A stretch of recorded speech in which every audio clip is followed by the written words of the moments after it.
Hello, everyone. Welcome to the Arseholics podcast. Recording on a Monday night after what a beautiful Sunday it was. It's me, Raj. I've got Mize and I've got Aaron in here. And, firstly, credit to the boys because we're so desperate to talk about this game because it's been so much fun. So Mize isn't very well. Aaron I don't know where he is in the world, Amsterdam. I'm in Amsterdam. With his mic balanced on his knee or in his bed or something like this. Well, I'm balancing my bedside table. Hotel rooms are not good podcast studios. That's what I've learned. I mean, that's dedication, mate. Mice, how you feeling, mate? Yeah, I'm all right. I'm excited to do this one, actually. Absolutely buzzing, in fact. Still buzzing off yesterday.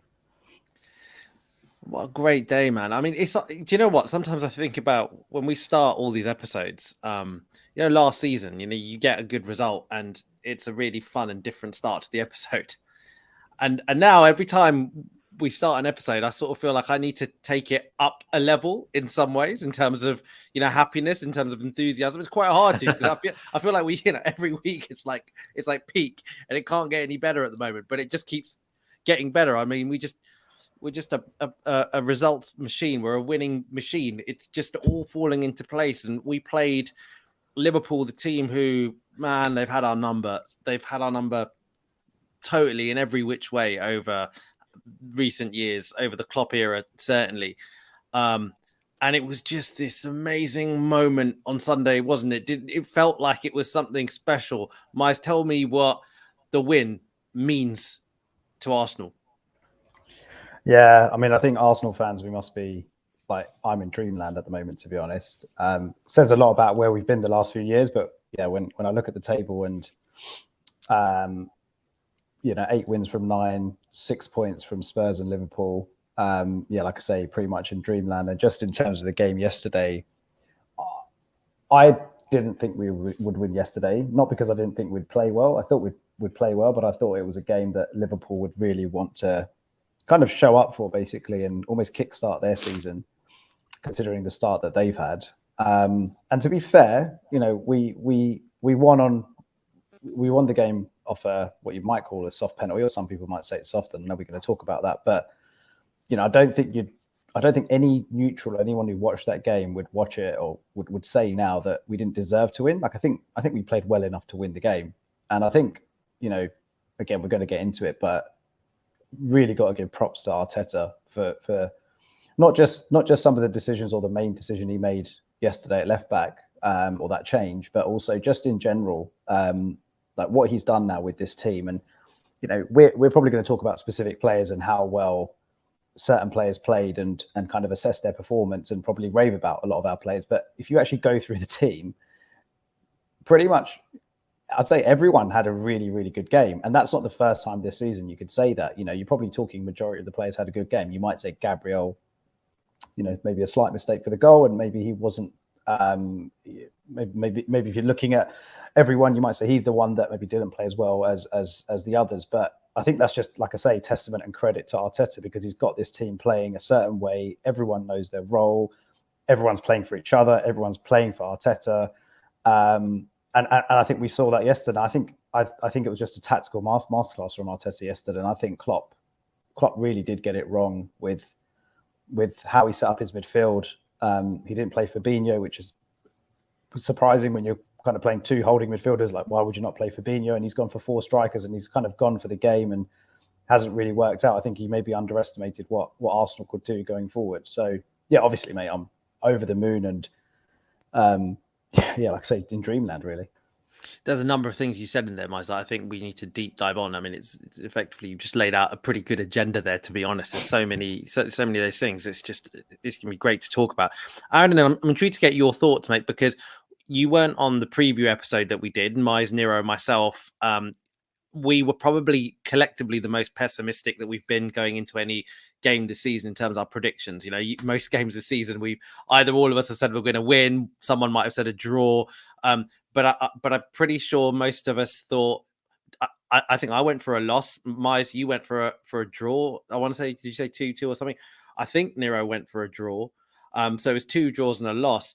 How did you feel coming into the game, and did Arsenal surprise you? So when you predicted we'd draw or lose, right? Let's be real. There's no if you look at the way we are playing, the only reason you predicted that is because of the Arsenal fan in you. Well, right? there was Like, logic. I think I agree with that. But then part of the logic was also that Liverpool are a team that ultimately, it's not just the Arsenal in us, it's the Liverpool in them. Liverpool yeah, they always turn are a up, top right? They side, always right? beat us. Yeah. Yeah. Look, I'm probably the same, right? I think if you had I probably would have predicted a draw if you had asked me. But if we had drawn yesterday, I would have secretly been really disappointed. Because we're playing really, really well. And we're playing better than Liverpool. We're playing, I think Pep said it, right? He said that there's one team in the country that's playing better than us, and that's Arsenal. So we often, you know, we're often a bit pessimistic as Arsenal fans because we know like there's something bad coming, and there might still be something bad coming down the line, right? But we knew going into that game, if we play to our potential with this bunch of players, because this is a very different bunch of players than the Mustafi era, or even like the Lacazette and Pepe teams of last year or whatever, right? This is a bunch of players. It's a system that we know can give anyone a game. And the question was, will we turn up? Will we play to our potential? And we did. And then, Liverpool didn't help themselves because I don't think they're not at their strongest, but we can only beat what's in front of you, and we did the job. And that's all we've got to do, we just got to roll with it. Agree. What did you? I asked this to Mize last week about when we beat Tottenham. What did he learn about Arsenal, if anything? What did you learn about Arsenal, Aaron, this week? So, I think before the start of the season, or even like after the first couple of games, I think we already knew that last season we were in and around being a top 4 team, right? Like we came close last season. You could argue we probably should have got top 4 last season. The thing I learned yesterday was we're probably a bit better than a top 4 team now in terms of, look, you could argue that given this start, and I know things could go wrong for the rest of the season, if this team playing this football finished 4th now, I'd probably be a bit disappointed in the fact that I think we are a better team right now than certainly Chelsea, certainly Spurs, certainly Man United. The question is, can we, over the course of a season now, match Liverpool and actually come second to Man City? Because I don't think anyone really believes we're going to go and win the league, but this is a really good team, right? And the question is now, how good is this team? Not is this team good enough for top 4? It's how good is this team? How much further beyond top 4 can we go? And you have to be optimistic because we're playing really good football. We're giving some of the best teams in the country a game where they're coming to our place. This isn't us going and just winning and holding a 1-0 lead. They're getting back into the game, like Spurs, where they penned us back. And then we went and won the game after that, like Liverpool, where they equalised in the 60th minute. And then we went on and won the game. We are going and we're beating these teams, and they're coming back, and then we're going back and beating them again. And that's something this Arsenal team haven't done before, and it's really exciting.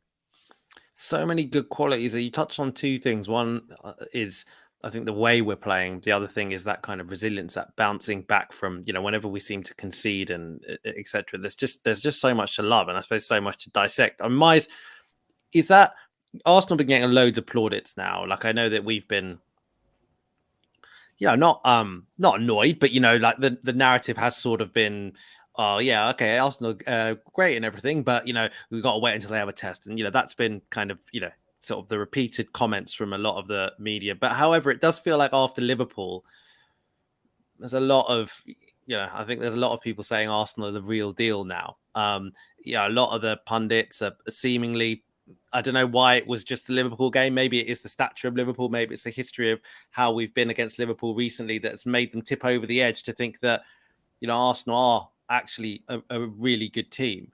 And there's obviously going to be lots of tests coming up, and there will be for every team, not just Arsenal.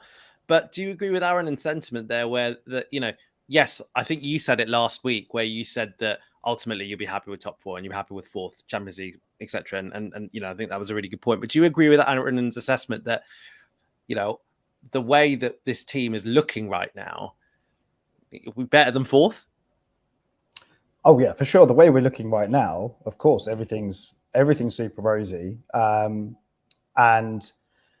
of course, we're it's not sort of 2 or 3 games in where the league table means absolutely nothing, right? We're sort of almost a quarter of the season, almost, or just just under quarter of the season, right? So it's a fairly decent kind of run of games, and what we're showing is consistency, I guess. Showing that consistency over, all the way to May, once you factor in everything else in terms of like other competitions in Europe and stuff, that's going to be the challenge, right? And that's why I think a lot of Arsenal fans are keeping their feet on the ground, because we don't know how this team will react after a couple of defeats. We don't know how this team's going to react when or deal with injuries and suspensions, right? Jesus is a yellow card away from a suspension, and then it's Eddie, and just picking on that particular example, I'm not saying Eddie won't do a job and he won't score goals. He will, but we've all seen kind of the levels that Jesus has brought, and so it's kind of those things that we haven't yet been tested on, I guess, which is why for me personally, if come the end of the season we get fourth, I'll still be happy, because like I say, there's just still such a long way to go. There's still so many things that can affect. There's just so many things that can change. And like you look at Liverpool, for example, they're obviously not at it yet, right? It's almost like their season they just haven't kicked off their season pretty much. And for whatever reason that is, I personally, even though there's a massive points difference between us and them, or them and City, I can't see them not, come the end of the season, not really pushing for top 4. Like that's going to be their minimum, right? If they don't finish top 4, that's a huge drop off from where they've been the last few years. And this Liverpool team, okay, they've lost Mane, but they're fully capable of going on a silly run of kind of like not losing for 20, 25 games or something, something ridiculous. So you can't really rule them out. And they've got all the other big boys in there. So I think they're still going to be, it's still very, for me at the moment, it's still very much a fight for top 4. Obviously, look, as we tick the games off, and if we keep winning, then yeah, expectations might change, and kind of my feelings about what we could do this season might change. But I think ultimately, I said this last week, I can't see, I mean, if you're kind of asking me, like, could we challenge for the title? I just can't really see City not hitting 90 plus points again. Yeah. And I can't see us going anywhere near that, to be honest. Not anywhere near that, but I can't see us being as consistent as City, or anywhere near as consistent as City to kind of hit that level of number of points. But Miles, that's because it's City, right? Like any other season, not any other season, but like ultimately, like if City play even to 20% of their potential, they're winning the league, basically, right? And this year they've leveled up. They've signed Haaland to make it even harder.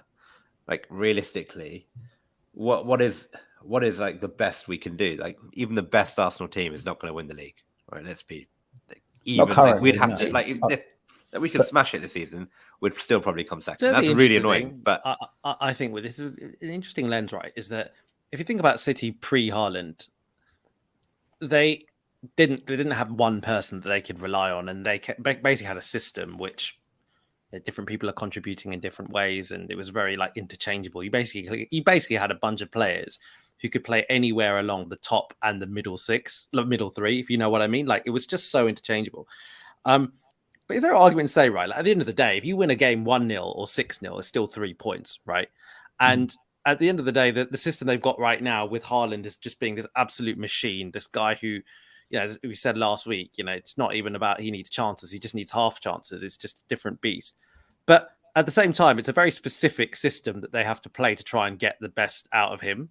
And so it's a bit different. So is there an argument to say, actually, they're so reliant on a system now built around one player? And I know they've got the quality to maybe adapt.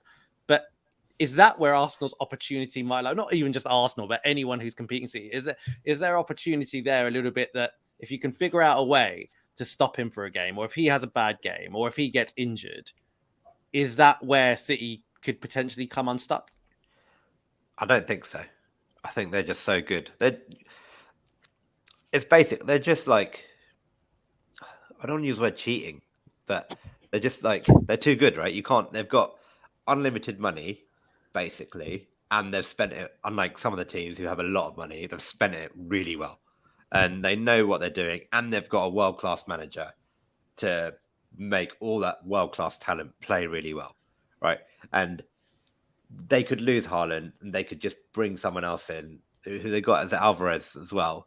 Yeah. And he could go and score loads of goals. And I just don't, and we can come to this when we talk about Liverpool and how they, what they've done the last 4 years. But with this City team, they're just so, you really look, the only way any other team comes close is they have to underperform, and quite significantly, for us, any other team to get to that level.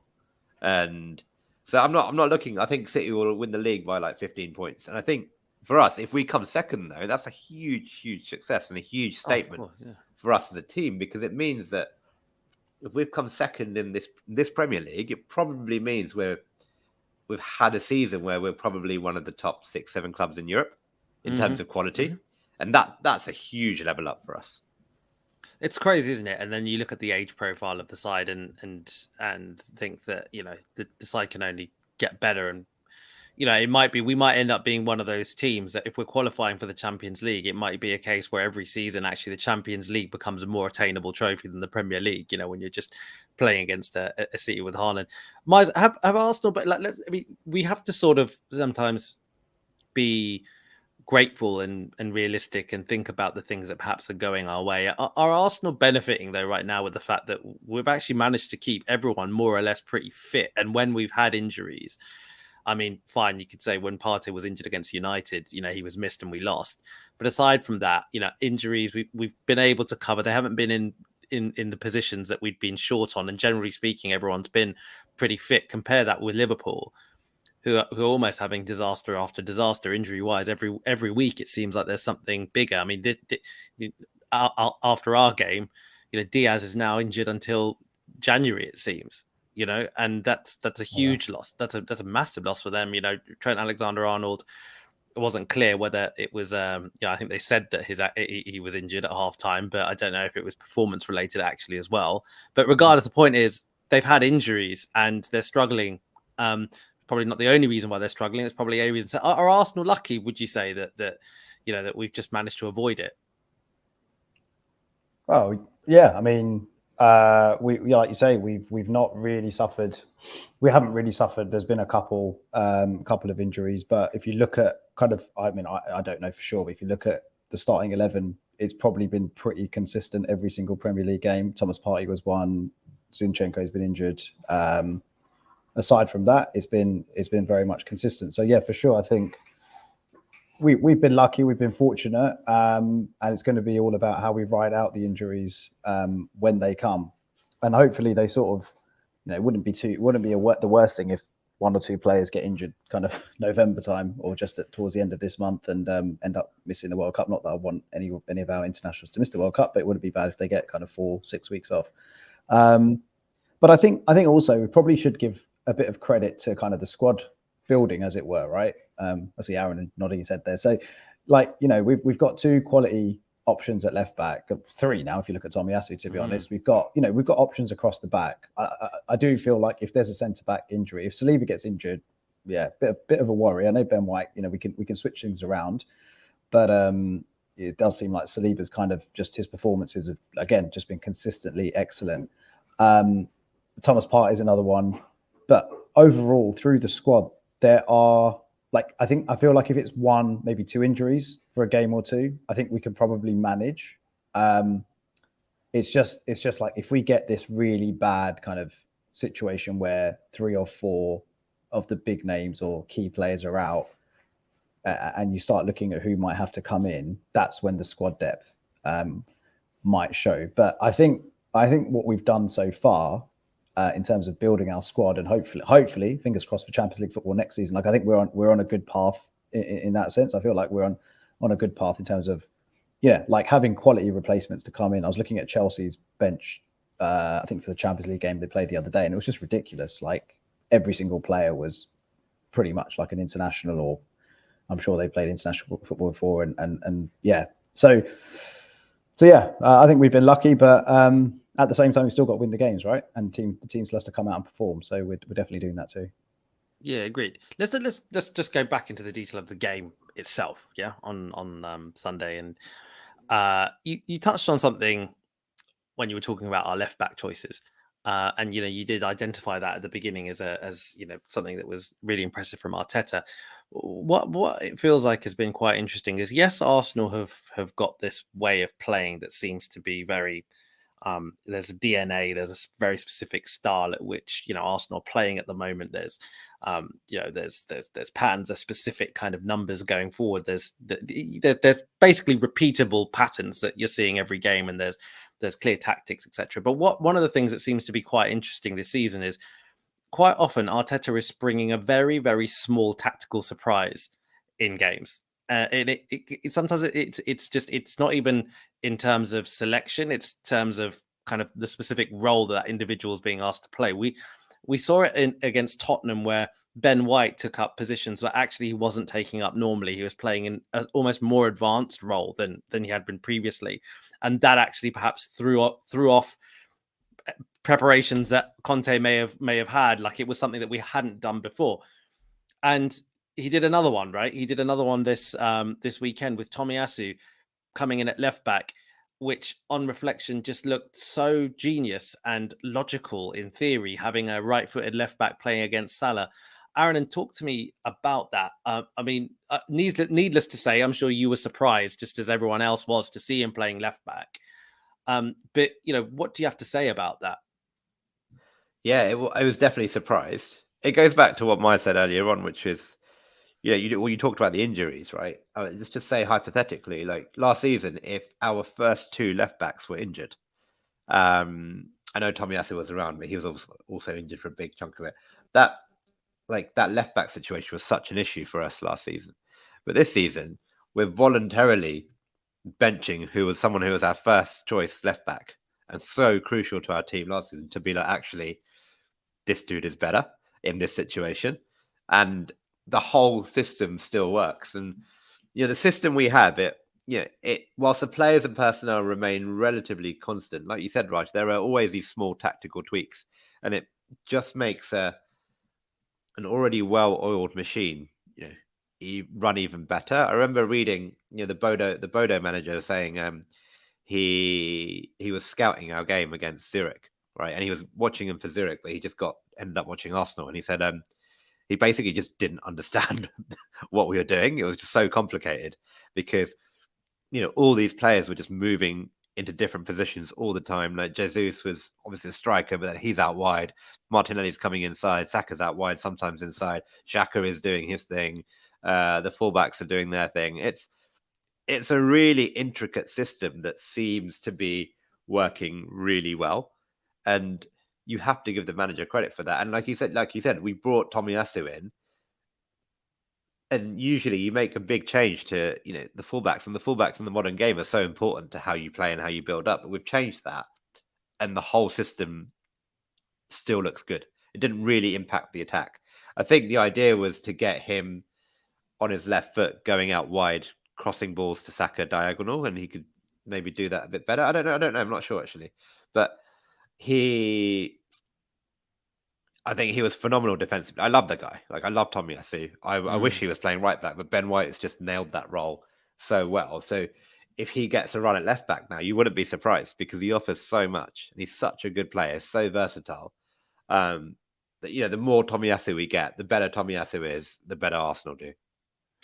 Yeah, he's just a brilliant defender, isn't he? He's just such a good. I love watching him. There was that moment in the first half when Salah ran at him, and honestly, I wasn't worried. And then he just he basically won the ball and made it look so easy, and then everyone cheered, and I was just like, this guy's quality. I think he's so underrated as well.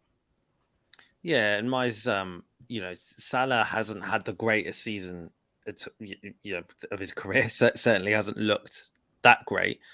But the fact that he was subbed off in a game where his team are chasing, he's the star man. He's the star man. Now Mane's gone. It's Salah's, the main kind of talisman. You say, yes, they've got they've got other talented players that they've signed since, but he's the main guy, right? He's the main man still, you'd say. And to be subbed off in a big game like that, what was?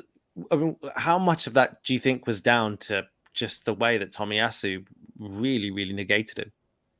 Yeah, like Aaron was saying, he didn't get any joy off Tomiyasu at all, and Tomiyasu looked fairly comfortable. He seemed to deal with him pretty well, and it was one of those games where everything that kind of the winger or the attacker was trying, defender seems to be able to deal with. So it's an interesting one, because what was the score when he came off? Was it 2-1? No, I want to say 2-2. Yeah. 2-2. Yeah, I'm pretty sure it's 2-2. I couldn't. I mean, who knows what the reasons were, but it is a bit of a weird one. But I mean, he didn't impact the game at all, really, Salah. Like, even if you think of the goals that Liverpool scored, it all came through kind of their other attacking players. Yeah. So maybe, you know, it's probably a fair enough switch for Klopp to make tactically, and to try something different, right? But yeah, Salah's a bit of a weird one. I don't know, because he just signed a new deal, and I don't know if it's like, I'm not comparing him to like an Aubameyang at all, because I know that we know what Aubameyang is in terms of like his attitude, I would say. But you know, it's quite interesting what happened with Aubameyang, right? He signed a new deal and then his performance has dropped off, and I think there's more to it with Liverpool and Salah, to be fair.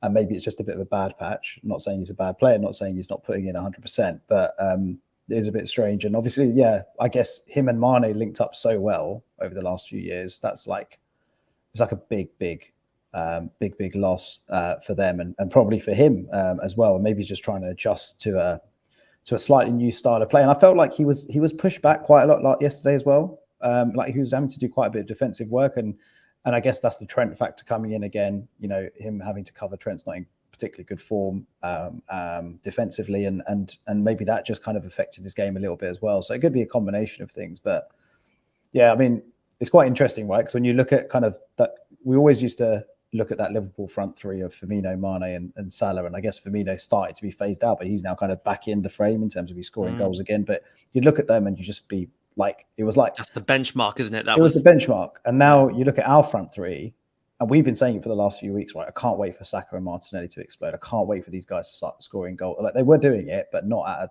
a high level. And I'm not saying that they're at Salah, Mane, or Salah and Mane levels, but at the same time, it's almost like the changing of the guard type of thing, where you saw it yesterday, right? How these guys were just on our players, our attackers, Salah and Martinelli, Saka and Martinelli especially, were just absolutely flying.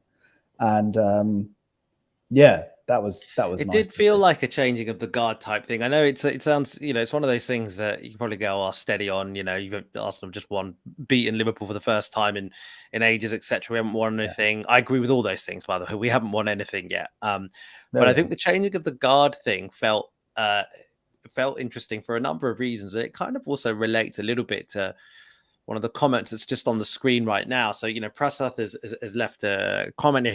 He's a Liverpool fan. He says, Arsenal deserved the victory yesterday. We didn't deserve anything from the game. However, we should have had a penalty for Gabriel's handball, and the penalty awarded for Jesus was soft.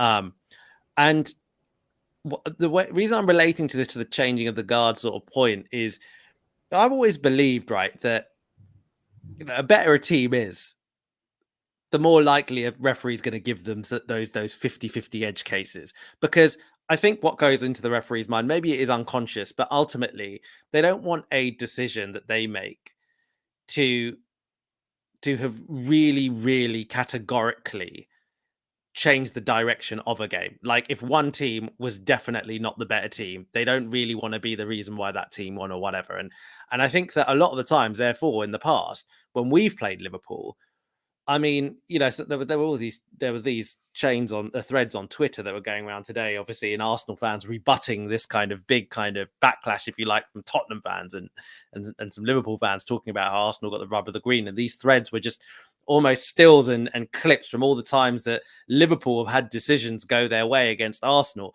And, you know, we're talking about stuff like, you know, when Mane's elbowing Tierney in the face, when Van Dijk kind of nearly broke someone's leg. Like, it was, you know, there have been times in the past, but at the end of the day, those games, it was always a case where you always felt Liverpool were going to win anyway, right?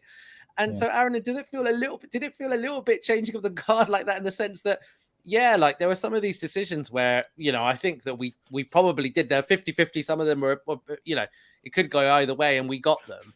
But did it feel that the referees are there kind of going, do you know what? Maybe I'm going to give it to the team that looks like they're going to win anyway. Yeah, I think there's an element of that. I think it's more like, well, which team, especially when you look at the penalty, like which team has more of an incentive here to like foul, right? And I think the referees looked at it and been like, Liverpool, like that second half, Liverpool are hanging on, and they're doing everything they can to make sure we don't score. So they've probably fouled someone here. And I think that's how they look at it. When you're on top, when you're bossing the game, the pressures are all on, and all of a sudden you go down in the box, you're more likely to get a penalty, I think, versus if you're just going up the other end and you are, you're one touch in the box, you go down, you're thinking actually that striker's probably trying to win something because they've not had anything all game.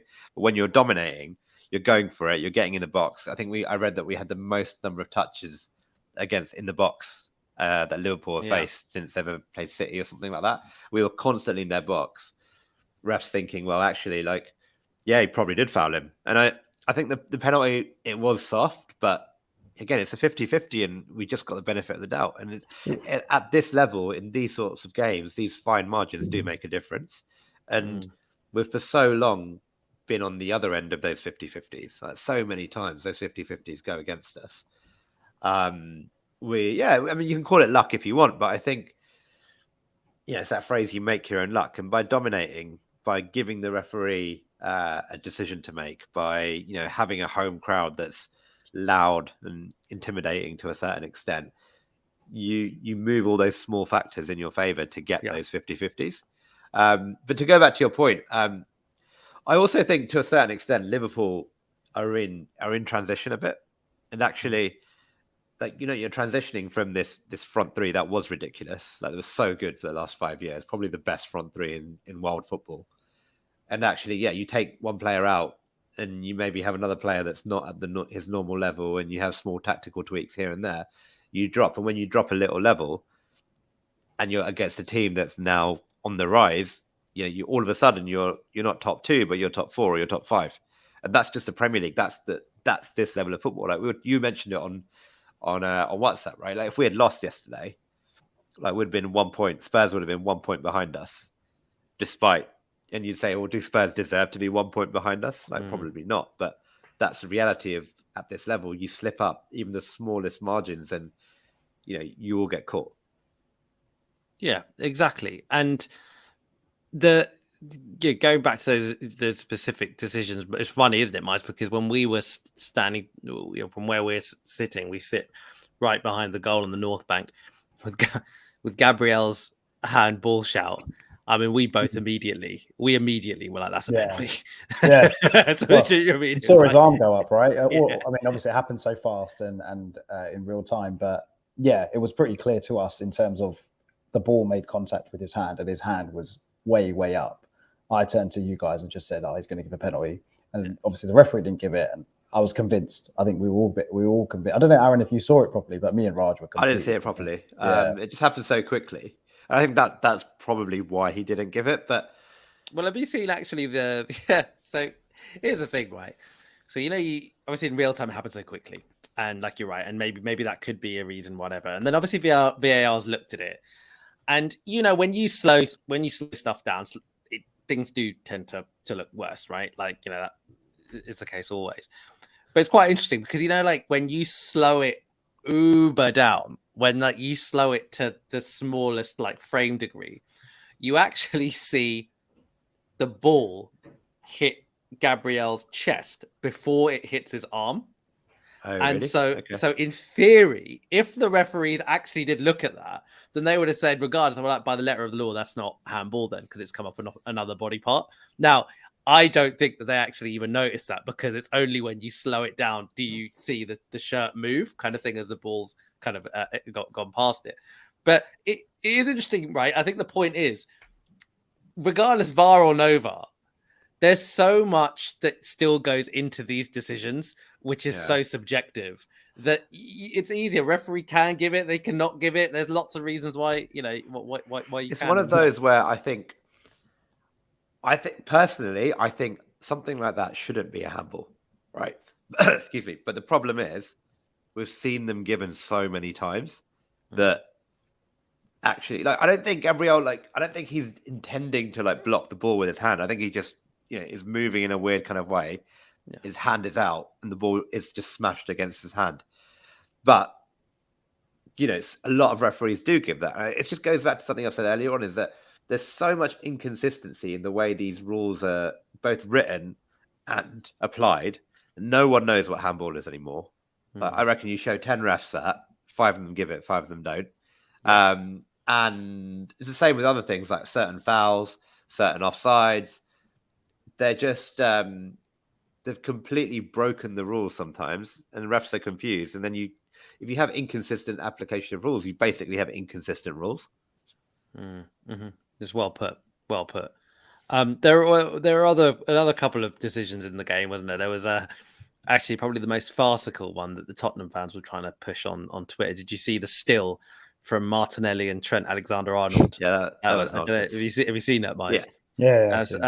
Absolute nonsense, isn't it? Like it's funny, and for those of you who haven't seen it, there's a still going round, and it basically looks like Martinelli is studs first on Trent's ankle, and you can see the foot kind of bending, and actually in real time, Martinelli has gone to cross the ball, and he's literally crossed the ball, and after he's crossed the ball, Trent's leg just happens to have tried to stop him crossing the ball and touches it. Do you know what I mean? Like when you slow stuff down, when you take stills, it's so easy to take stuff out of context. But you know what? Like it's fine. Loads of people are trying to get on are trying to bring us down, are trying to find ways in which this kind of this Arsenal that we're seeing at the moment isn't a genuinely different beast to what we've experienced.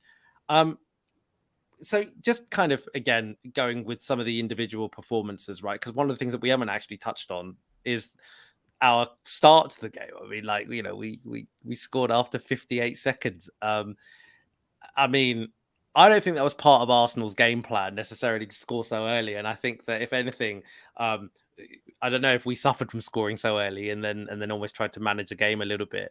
But, did you guys think that when we went a goal up that it could have been, that things could have got messy or what, Miles? What was your kind of feeling initially? Yeah, it was. I mean, look, reflection on the first half. I was stressing that first half. I thought it was quite a tough first half, to be honest. And we kind of bookended it with obviously a goal at the start and the end, but in between, I felt like Liverpool did seem to dominate the ball quite a bit, albeit not really creating too much. Like I don't remember. I know Ramsey had to make one save, and then the Saliba kind of, the cross that came in, and Saliba knocked it back to Ramsey, and he managed to save that as well. But basically, I don't think it wasn't like Liverpool were getting in and peppering us. Their expected goals was low. It's low. One, I think it was under 1, which is seemingly apparently the lowest under Klopp in 2 years. Oh wow! No way. Okay. Yeah. So, but it felt like just because we didn't, like I said to you guys, and at some point in the first half, I was like, Thomas Partey's getting overrun a little bit. Like I thought he actually had a really good game again, but there were points where Liverpool just seemed to bypass the midfield quite easily, and I was like, I think Xhaka just needs to drop in a little bit just for a period of time to kind of settle the team and almost try and regain a bit of control in the game. That obviously all changed in the second half, but yeah, that first half for me did feel, stressful is probably the right word, but I think it was just one of those games where like it was a very, very emotional game for me, I thought, and it was a bit of a roller coaster with just the way the goals were scored and us, taking the lead twice and being pegged back twice and then getting the penalty. So I think it was just probably more emotions as well in that first half. But yeah, it's interesting because the stats don't really seem to. I know Liverpool had more of the ball, but like Aaron had touched on, touches in the box was nothing from Liverpool. I think we had like close to 50 touches in their box. So yeah, stats can be quite deceiving. But I wanted to ask you guys, because I think I asked this. We talked about it on the day, but I don't think we came to any sort of proper conclusion or anything. But obviously, half time or second half, we came out and we seemed to be a completely like the way the game. The kind of flow of the game and our control of the game, we seem to get that back, and the game completely changed in the second half. And we really came out all guns blazing. I was going to ask if you guys felt like Arteta changed anything, or if Liverpool changed anything, or there's any reason for that. if anything changed, I certainly didn't notice it at the time, like in terms of tactical. I certainly didn't notice anything tactical change, but I just wonder, Miles, if us scoring, when we did, it was like the 5th minute of injury time of the first half, like 50 minutes, right? Us scoring when we did, it must have been so... the positive impact on us and the negative impact on Liverpool must have just been huge going into halftime, right? Because Liverpool probably at that point feel like, oh, we've actually played quite well in this first half, and we're going in, down. Like, this is really annoying. This is like, and it's just another annoying thing that's happened to them, kind of. And then the Trent situation, don't know, again, so there was a change therefore, with regards to them. Don't know if that how that impacted them necessarily, but with us, I wonder if we just went in at halftime and Arteta just basically just said, "Look, this is how good you are. Like, you guys are a genuinely really good side. Go show what you can do. Just go." And then they would have all, that energy would be there. So I didn't notice anything kind of specific. Aaron, and did you notice anything tactical? Not tactical. I think it was more, if you look at the midfields in that first half, especially like you said before we scored, I thought Thiago and Henderson were playing really well, and for whatever reason, Xhaka and Partey especially, I thought kind of between 20 and 45 minutes just struggled a bit to really get control. And when, the only way this Liverpool team were going to click were when especially Thiago, but Thiago and Henderson were really moving, getting to grips with the game. And it might have been the goal, like you said, Rog, but I thought second half, that midfield was better. I think Odegaard did a better job on Thiago to just stop him from playing. And you kill that, you then leave a lot for the front four to do. And like you said, then we have the injuries and substitutions. And I think the system that Liverpool we're playing at the moment is not great. I think the way they play now really isolates Salah a bit, leaves him with a lot to do.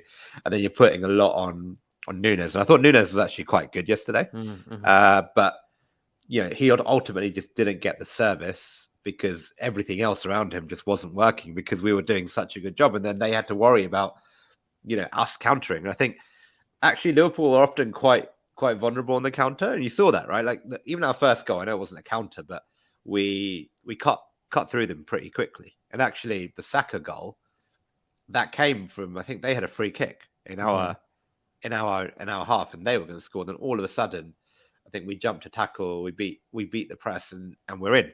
And they were probably terrified of that happening again. Yeah. And it just means that midfield just has to be a little bit more cautious.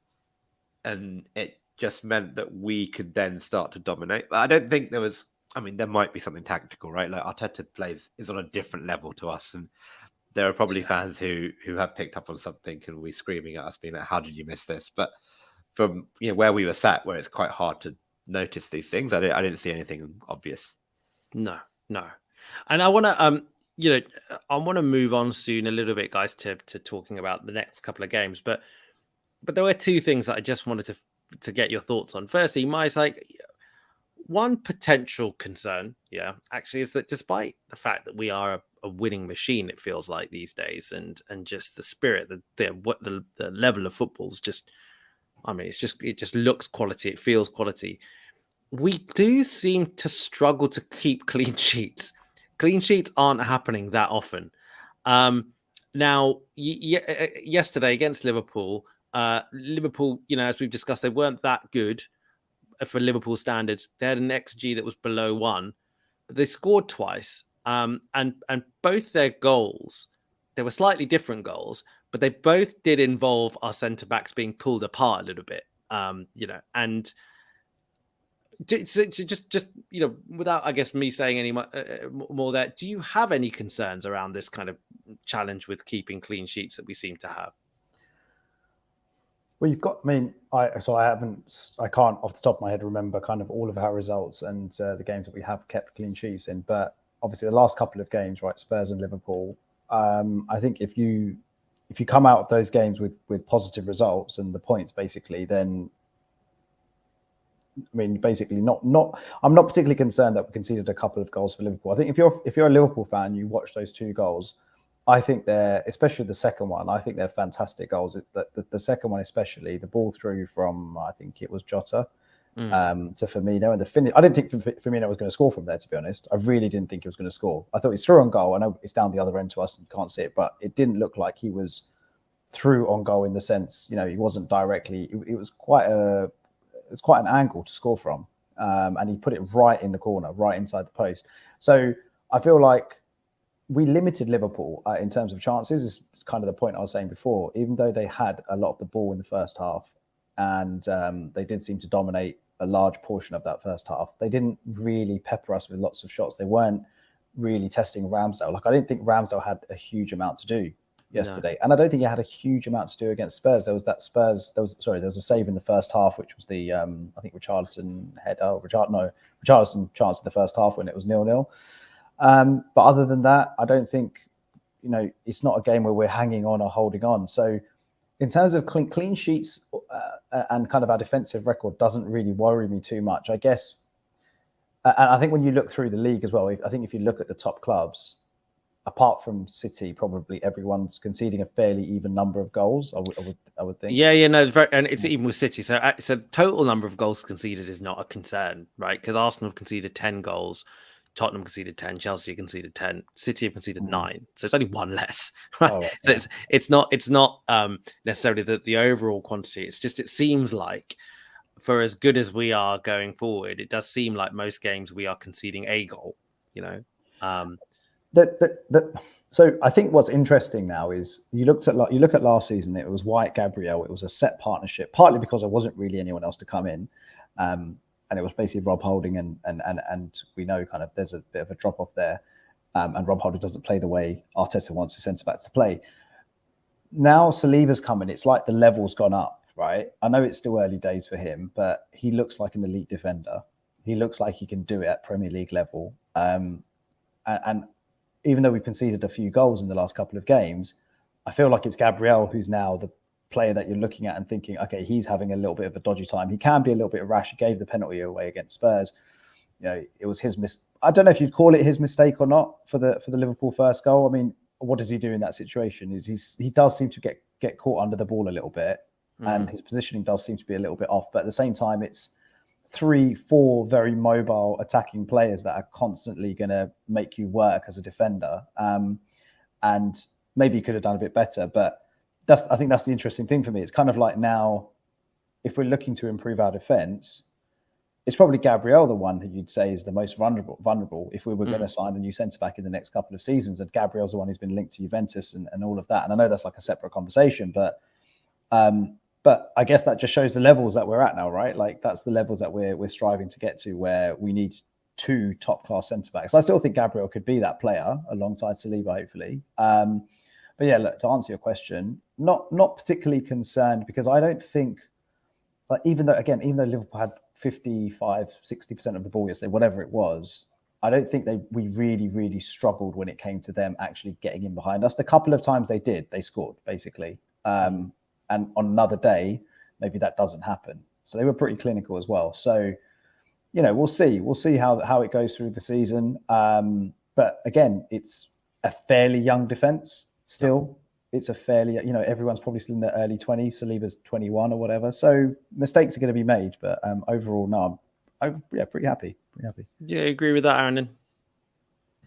Yeah, I think, look, this is Liverpool we're talking about, right? I don't know, maybe throughout the season you say we probably have maybe conceded a few too many goals, but like especially at the start, a lot of those were like either freak goals or like one-off incidents. And I think actually, the level we're talking about now is we're playing against one of the best attacks in world football. Like you look at the personnel, right? Some of the best footballers in the world, and yet when they click, they can score against anyone. Right? This isn't like they could score. I don't know who you'd say that is the best defense. Maybe you could say City. I don't know, is the best defense in Europe. But this team, that goal, anyone. It's not like we did. We got cut open by a very good attack. And actually, having said that, like you said, their XG was less than 1. They scored 1 goal. They scored 2 really good goals, and the first one especially was a really good finish. And actually, if us playing these mobile defenders who are maybe a bit more attack biased than defense biased means that okay, we're going to concede the odd goal, but it allows Saka, Martinelli, Jesus, Odegaard to do their thing because they'll get the ball a lot quicker because Gabriel and Saliba can find them 5 times quicker than a better defensive centre back can. I'm happy to live with that. I think that overall is far more positive for us. There are going to be times where we get caught, and there's probably going to be a game where that front four attacking wise aren't doing their thing. But overall, we should be able to find the balance and get more out of the attack than the defense. Agreed. Totally agree. The final point I wanted to make before we just moved on is just about the atmosphere. We don't need to talk about it so much because we're talking about it every week at the moment because it is just so good.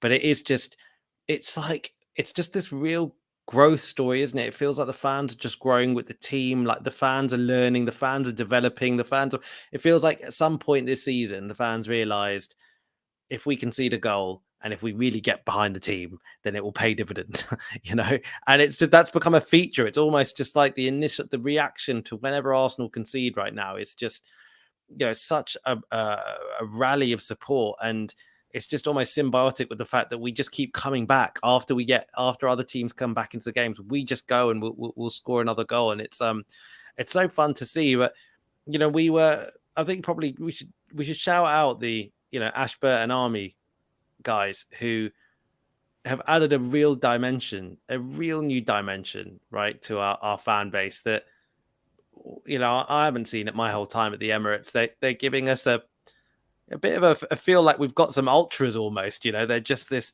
hugely passionate group who have flares, who bang drums, and who are very, very kind of coordinated in their passion, and it's just really cool, isn't it, Miles? It's just like really, really cool to have as a fan, to be part of that fan base, don't you think?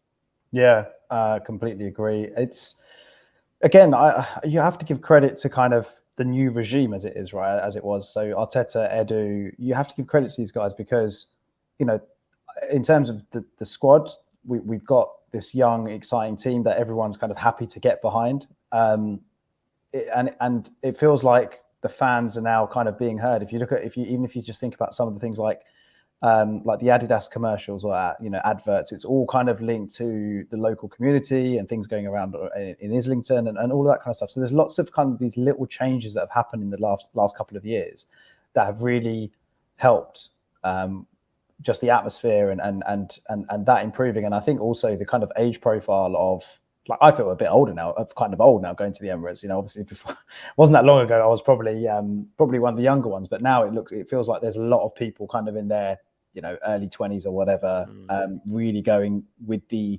intention of I'm going to get behind the team, I'm going to be part of something that's really going to try and push the team on. And like you see some of the videos and stuff, like when we turned up yesterday and we were going up the stairs to the ground, I think it was the Ashburton Army gang, as it were, not gang, but those guys, they were coming out of the tunnel from the Tollington direction, and like there's a few videos going around of them singing in that tunnel, letting off red flares, as you say, Raj, and it all does help. It all helps. And if you think, like, again, in a season's time, if we do have Champions League football, if you can imagine kind of the atmosphere they could potentially bring to like a Champions League night, it really, really does help. And North London Forever, all of these little things are really kind of helping generate a feeling around the club where it's not just exciting and fun to go again. It's always exciting to go to Arsenal. It's always exciting to go and support and follow your team. But not just that. It's very easy to get behind a lot of the things that the club are doing right now, and it's very easy to get behind the team. And full credit to them because they're doing a really, really good job. Yeah, I agree. It's a dream period, isn't it? So look, we finished the weekend top of the league, played 9, won 8, lost 1, 24 points. I mean, it looks brilliant. 1 point above City, the powerful, phenomenal Man City, 4 points above Tottenham. Still really baffled as to how they're doing so well. Chelsea, 16 points. Fine, they've got a game in hand. United, 15 points. They've got a game in hand. Look, it looks good for Arsenal at the moment. We've got 2 games coming up this week. Actually, quick shout out to Chan in the comments. Good evening. He says it is a good evening, Chan. Chan was celebrating hard with us, in the North Bank on Sunday.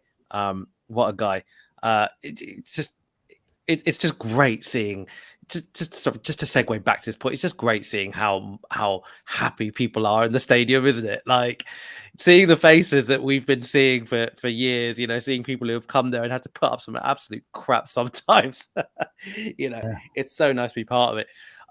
Sorry, getting back on track. 2 games this week.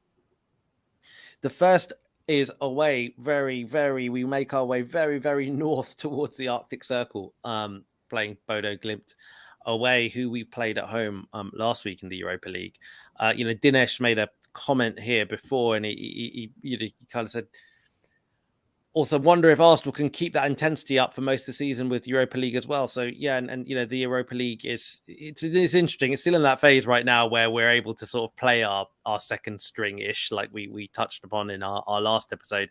And Miles, do you see effectively the same thing this week against Bodo? I mean, Bodo did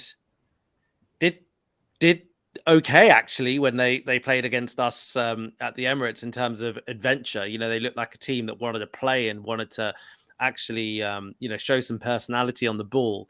Do you think it could be a bit tricky for us going away there? Very, very different climate. The boys probably we'll feel that, I imagine, and it'll probably be a bit of a second string. I mean, do you think it could be a tricky fixture for us?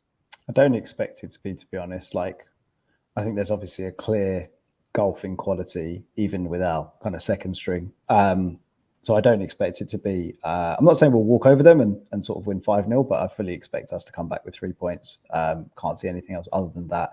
Main thing for me really is, change the team up. I guess he's probably going to keep a couple of senior players in, like you say, Raj, right? Like a few of these players, I mean, I think all of these players have got Europa League experience, but I guess a couple of the younger ones maybe don't have a huge amount of experience, especially as we went in Europe last season. So it seems to be a trend that Arteta's going to, kind of bolster that second string with a Martinelli, a Xhaka, or a Gabriel, for example. But yeah, basically, main thing for me is turn up, get the goals, and take those guys off. And I hope that, it's like what we were saying before, right? We really, really need to come out of these Europa League games with a clean bill of health, because that would be an absolute nightmare if like against Bodo last week, I think he did a triple substitution of, was it Saka, Jesus, and Odegaard, I want to say. Yeah, and that scared the shit out of me, because I was just like, there's like half an hour left, and I mean, fair enough, like I'm not questioning it, but if something horrible happens and they're out for a few weeks, one of those players, that's a big loss. So that's the main thing for me, is just come back with a clean bill of health. And I guess also we put ourselves in a good position, right? 2 wins out of 2. I know it's important to finish top, and we do need to finish top. So we avoid a round after the group stage. But if we don't finish top out of this group, that's a big kind of cock up, really. So it's pressure's off, really, is basically what I'm trying to say. We should be able to go there and play our game and win. I can't really see anything other than a win. And you see, it's still from the fact that Tomiyasu started at left back against Liverpool, and he played a bit of left back when he was, in the Europa League game before that. It's still an advert, isn't it? The Europa League games are still an advert for our players who are knocking on the door to start, to just remind the boss what they can do. And you certainly feel like that, there is that competition for places. People are desperate to play in this Arsenal team because things are so fun. But Aaron, do you have any concerns there, mate? Because it's Thursday. It's Thursday night. It's not that close by. It's not incredibly far away, but it's not that close by either. Probably means that we'll land back in England the very, very, very early hours of Friday. You imagine the players are going to go home, get some sleep, and all the rest of it, and then we play Leeds away on Sunday, which is it's a tricky game, right? Leeds have been an interesting team this season, particularly at home. They play with a very similar intensity to how they played under Bielsa, and have finessed certain areas, tweaked certain things. It's a very interesting team, Leicester. It feels like they are pretty kind of all action. They play at a high, a very high energy, and have got some quality. And they showed against Palace, although they ended up losing the game, that they've got some quality. Does it concern you, mate? Just the fact that we may not actually get that much time to prepare for Leeds at all? Yeah, I think it does. But ultimately, part and parcel of being a big team is, going away in Europe and then coming back and maybe having to go away to a team like Leeds in the Premier League and actually having to go and get the business done. And that's just the nature of being a top club in Europe, right? Everyone has to do it. It's not an excuse. We just need to figure out how to deal with it and just go and get the job done. Like, let's be realistic. Yeah, it's tricky, but it's Bodo, Glimt, and it's Leeds. Like, these aren't. Yeah, it's not like we're going away to Atletico Madrid and then going away to the Etihad, right? Like these, there are harder games, and we are by far the better of both those teams considerably. It's just, is that a bit disrespectful to Leeds? I know we are better than Leeds. Don't get me wrong, we get better than Leeds, but this is a team they stuffed Chelsea. They stuffed them at Ellen Road. I'm not saying I think the Premier League is I think the Premier League is hard, right? Every game in the Premier League is hard, right? But we're still better than Leeds, right? Like anything but a win is going to be a massive disappointment on Sunday, right? And that's the level we're at now. I mean, even last season, I would have expected us to win, and I think we did beat Leeds. We always tend to do quite well against Leeds. Yeah, we hammered them last season, but that was that kind of that was weird, isn't it? They had all those injuries and COVID and all that kind of stuff. And whatever.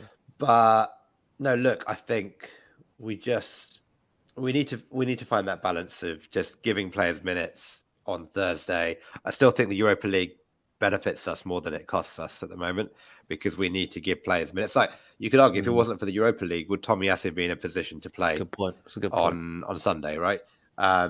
We've got players like Vieira and Nketiah, Holding, Turner, who are all desperate for minutes. Lokonga, all these guys need to play, and they're I hope desperate to get these minutes because they know that they could be part of a winning side, right? And it's really good if you're a player, you're coming into a functioning high level Premier League side that's winning Premier League games. If you're Eddie, you're thinking, if I get some, a run in this team in the Premier League, I'm going to get goals. And he looked really motivated in the Europa League when he plays, and I'm really excited to see what this side can do, this Europa League side can do, because I'm just really looking forward to seeing players, these players like Vieira, like Marquinhos. I want to see them play because we haven't seen them that much. So I'm genuinely looking forward to it. And then, look, I think the other thing that worries me a bit though is apparently Bodo have an artificial pitch, which is probably not the best for the injury. So maybe actually we do take it a bit more cautiously with playing some of our first team players, because that is over and above playing Thursday, Sunday. Playing on some of those dodgy pitches is probably worse for you. But honestly, though, actually, I wouldn't be surprised if we just didn't. Like, we could be losing 1-0, 2-0, hypothetically on Thursday, and actually we say, you know what, this game doesn't matter. Especially on the pitch point, you don't want to bring on your first team players and then get injured on that. Exactly. Pitch. And actually, you think you win your home games in the Europa League, you win one or two away games, or you get 10, 11 points. That's usually enough to win the group. So you don't have to win every game in this competition. And actually, hopefully the reserves, the Europa League squad can do enough. But if we don't, this is not a game where we need to bring on players like we did in the home game. Yeah, I agree. Russ Morgan in the comments saying, "Evening, lads. Evening, Russ. Hope you're having a nice one." Again, back on topic with just to finish up the sort of the weekend's Premier League games, looking at that. So it's interesting, isn't it? Because if we beat Leeds, and then we go up to 27 points. We look at the other games that are on this weekend. There's potentials for people to slip up. I mean, Spurs are at home to Everton. You expect Spurs are going to win that, to be honest, right? But then you go down. Chelsea are away at Villa. Man United at home to Newcastle. Liverpool City. Someone's dropping points, isn't it? Is Liverpool City before our game or after our game? After our game. It's the last game. Okay. Super Sunday, yeah. Our game's not Are we on TV either. TV? I was going to say, No, are we on we're TV? not on TV. We're not. Villa, Liverpool's Chelsea. going, I think, as well. Oh yeah. Yeah. Good for him. Might Hopefully, he take can be on the tickets next back pod to and So we anyway. But so again, there's opportunities for people to trip up. I wonder though, boys. Is it one of these things that are we getting a little bit not spoiled, but at the moment, we are playing really well. We believe in what we're doing and we're winning lots of games. And I think what I don't want to, we are going to drop points, right? We're gonna drop points, and it probably won't necessarily be as linear. Saying we are going to drop points against the best sides. It might be that we just drop points against other teams like a Leeds away. That it's a game like that, right? And we just almost have to accept that that's going to happen at some point. Surely that's going to happen because we can't. Surely we can't just keep winning every game. It's gonna at some point. And it feels like it's one of those games Leads away. I don't know. I've got that little bit of concern in me that it just feels like it's that sort of game that could that could be like that. So I'm gonna kick off the predictions, guys, and say that I don't think we'll lose, but I'm gonna go with 2-2. So, Mize, tell me, what do you think?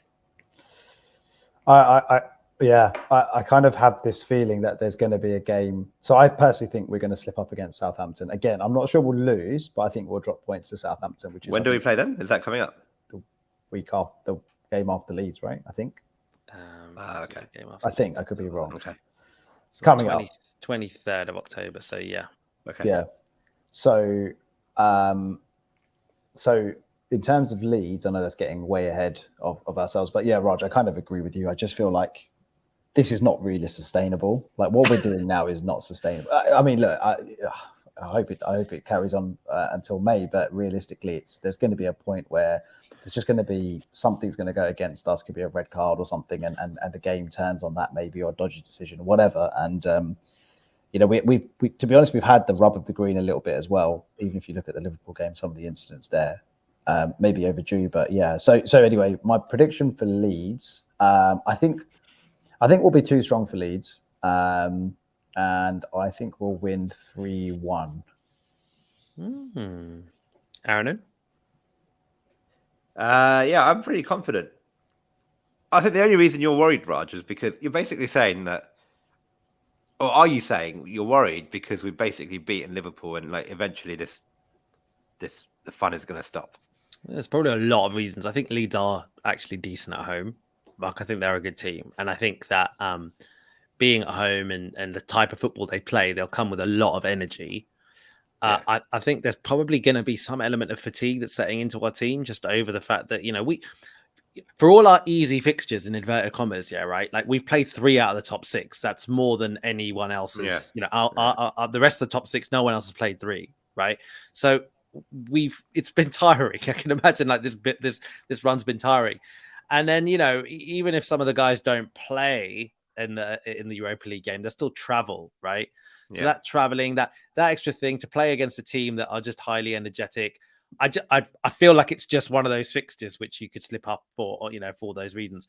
And I think the other thing is just the pure statistical point that at some point things aren't going to go like Mo said. Like we're probably not going to get every decision, and we might just, it might be one of those days where the ball just doesn't go in, those sorts of that sort of thing, one of those days. So it's for those reasons, mate. Okay, fine. Well, I'm going to go the opposite. So I actually think, like it's also we're due a chance where like a game where actually everything goes good. Like I know we're playing well, but actually, like for us, we've been playing at this top level now. Played Man United, played Spurs, played Liverpool. We've had to be on it, right? And we have. And I think we could rock up at Leeds. If we rock up with that same intensity that it takes to beat Liverpool, to beat Spurs, and we should have beaten Man United, but we didn't. I think we could give a team a good hiding. So I actually think we'll win 4-0. That's a. I was going to go 5, but I calmed down. The interesting thing is, despite my prediction, your rationale is a plausible rationale because equally, as much as I'm concerned about Leeds' energy, they're not going to sit back. right? No, exactly. Yeah, they're a team you want to. They're the type of team you want to play. In like, if you want to have a game, like if a team comes at us and plays football, we will win, right? Where we're more likely to struggle is where a team sits deep against us, and I don't know. I mean, like, I don't know, like, and they try and counter. I don't think that's really Leeds' game. They will come and they will try and play. Mate. That's Tottenham. Yeah. Brilliant. All right, look. Well, like I think that's a full a full episode. You know, we did the preview 2 games and full episode. Sorry, I was. You know what? I tried to quickly save the direction of what I was saying. I was about to say that's a full house of predictions in terms of saying like what a loss, a draw, and a win. But then I realized that was quite late, and I tried to save what I was saying. You know, no, but you predicted we're going to win. That's 2 wins and a draw. No, I know. That's what I meant.